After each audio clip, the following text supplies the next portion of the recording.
लालची सोने का आदमी और उसकी समझदार पत्नी। बहुत समय पहले एक नगर में रतन नाम का आदमी रहता था। लोग उसे सोने वाला आदमी कहते थे क्योंकि उसे सोना बहुत प्रिय था।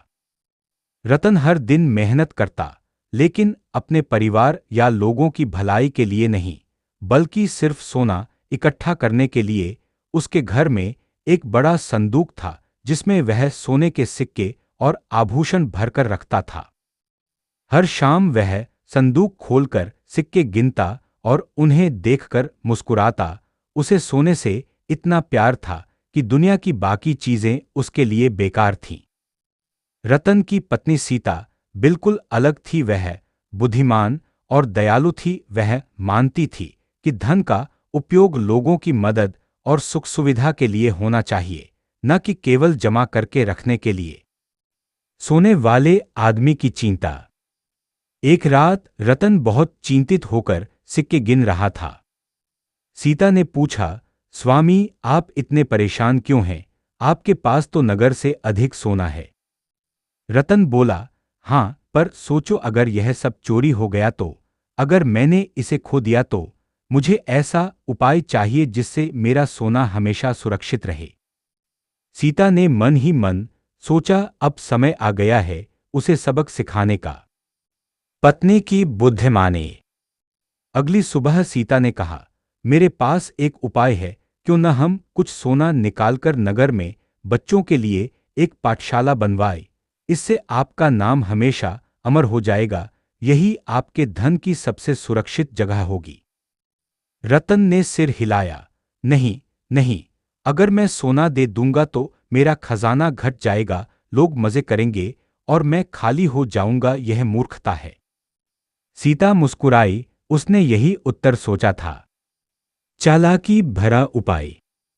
कुछ दिन बाद सीता ने एक कुम्हार से कई बड़े मिट्टी के घड़े बनवाए। उसने उन घड़ों में पत्थर भरे और ऊपर केवल कुछ सिक्के रख दिए। फिर वह घड़े आंगन में गाड़ आई। शाम को उसने रतन से कहा, मैंने आपका सोना सुरक्षित छिपा दिया है, अब कोई चोर इसे नहीं ढूंढ पाएगा। रतन दौड़कर गया, एक घड़ा खोदा, ऊपर सिक्के देखे और खुश हो गया। उसने और अंदर झांकने की जरूरत नहीं समझी। बहुत अच्छा, बहुत अच्छा, अब मेरा सोना सुरक्षित है। लेकिन असलियत यह थी कि सीता ने असली सोने का बड़ा हिस्सा अलग रख लिया था।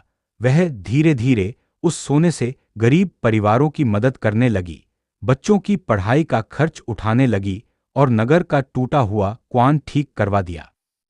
सच सामने आया। कई महीने बाद एक रात चोर आंगन में आए। उन्होंने घड़े खोदे और उनमें से सिक्के उठाकर भाग गए। सुबह जब रतन ने देखा कि घड़े खाली हो गए हैं तो वह रोने लगा, मेरा सोना चोरी हो गया। पर जब उसने घर का संदूक खोला तो उसमें अच्छे खासे सिक्के अब भी थे। और जब वह बाजार गया तो लोग उसे देख देख कर धन्यवाद देने लगे। धन्यवाद रतन जी, आपने हमारा कुआं ठीक करवा दिया। आपकी मदद से हमारे बच्चों को किताबें और खाना मिला। आप नगर के सबसे आदरणीय व्यक्ति हैं। रतन हैरान रह गया। उसने सीता की ओर देखा। सीता ने मुस्कुराकर समझाया, चोर तो सिर्फ पत्थरों वाले घड़े ले गए, असली खजाना वह है जिसे हमने लोगों की भलाई में लगाया। देखिए, आज सब आपको सम्मान और प्यार दे रहे हैं। यह दौलत कोई चुरा नहीं सकता। शिक्षा।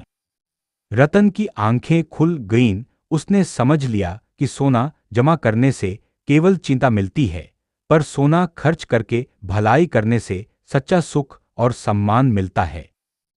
उस दिन से लोग उसे सोने वाला आदमी नहीं, बल्कि नगर का बुद्धिमान आदमी कहने लगे।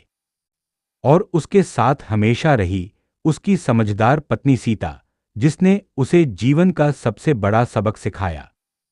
कहानी की शिक्षा। लालच दुख देता है, पर बुद्धिमानी और दान से सच्चा सुख मिलता है। जो धन भलाई में लगाया जाए वही सबसे बड़ा खजाना है।